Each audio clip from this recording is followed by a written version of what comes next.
ხმაური იყო დღეს ზუგდიდში, დასავლეთ საქართველოდან დედაქალაქის მიმართულებით მოძრავი მიკროავტობუსის მძღოლები თურქულ კომპანია მეტრომარტ ჯორჯიას უპირისპირდებიან, რომელიც ზუგდიდში საკუთარი ბიზნესის გაფართოებას იწყებს. ადგილობრივი მძღოლების განცხადებით, უცხოური კომპანია მათ კონკურენციას გაუწევს და ამ ბიზნესის მუშაობას საფრთხის ქვეშ აყენებს. მძღოლების განმარტებით, მათ მძიმე პირობებში უხდებათ მუშაობა. შემოსავლით წყაროს აქედან იღებენ, აქვთ საბანკო ვალდებულებები და მათი განცხადებით, ახლა ახალი კომპანიის შემოსვლით ექნებათ რეალური პრობლემები. მიკროავტობუსის მძღოლების განმარტებით, თურქულ კომპანიას საქართველოს რამდენიმე ქალაქში ოფისი აქვს გახსნილი. მგზავრობის მსურველებს კომფორტული პირობები აქვთ შექმნილი და შესაბამისად მგზავრებიც ამ კომპანიის მომსახურებას ირჩევენ. ამ ყველაფრით კი ადგილობრივი მძღოლები ზარალდებიან. აქციის მონაწილე მძღოლები დახმარებას ხელისუფლებისგან ითხოვენ.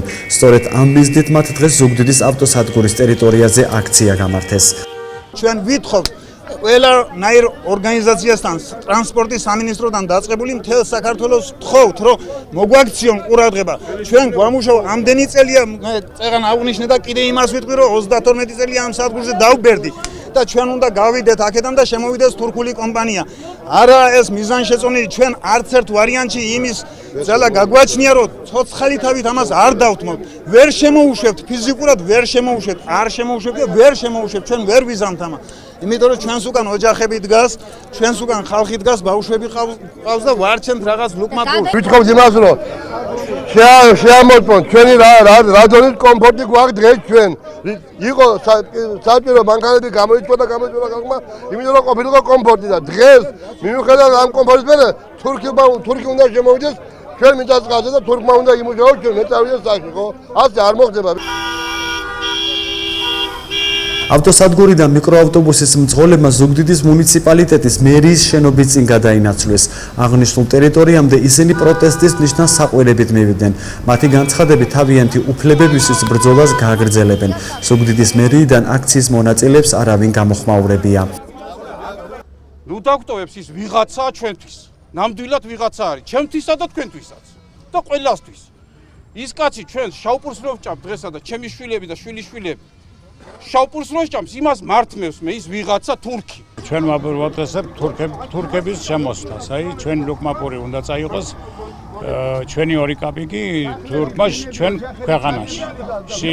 ჩვენ დავდივართ თბილისის ზუგდიდი თბილისის მომსახურებით და აი ეს უნდა მოემსახუროს თურქმა და ჩვენ კი დავდივართ უნდა სახლებში და უნდა ვიყოთ ულუკმოპურო.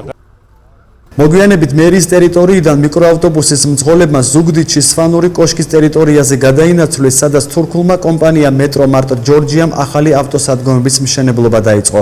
როგორც ადგილზე გაირკვა, აღნიშნულ კომპანიას ტერიტორიაზე მშენებლობის დაწყების უფლება ადგილობრივი თვითმმართველობისგან არ ჰქონდა აღებული. მერიის არქიტექტურისა და მშენებლობის სამსახურის უფროსის ეკატერინე თოდუას განმარტებით, თურქული კომპანია პირველ ჯერზე გაფრთხილებული იქნა, ხოლო მშენებლობის გაგრძელების გამო კომპანიის ქმედებებზე სპეციალური კომისია იმჟელებს. მიწერილობა გაუგზავნეთ საქმიანობის შეჩერებაზე.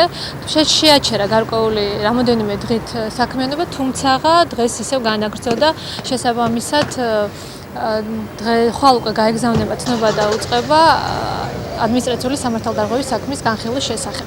ადმინისტრაციული სამართალდარღვევის საქმის განხილვა თავისთავად ითვალისწინებს იმას, რომ განიხილება ეგ საკითხი და უმრავლესობის გადაწყვეტილებით გამოიტანება განაჩენი, ესე ვთქვათ.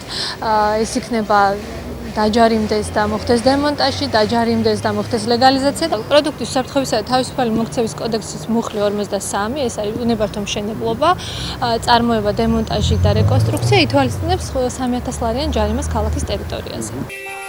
ტელეკომპანია ოდიში თურქული კომპანია მეტრომარტ ჯორჯიას პოზიციითაც დაინტერესდა, თუმცა აქციის მიმდინარეობისას და არც მას შემდეგ ისინი ადგილზე არ გამოჩენილან. მძღოლების განცხადებით, თუ მათი მოთხოვნები დროულად არ იქნა დაკმაყოფილებული, ისინი უფრო დიდი და პერმანენტული აქციებით იმუქრებიან.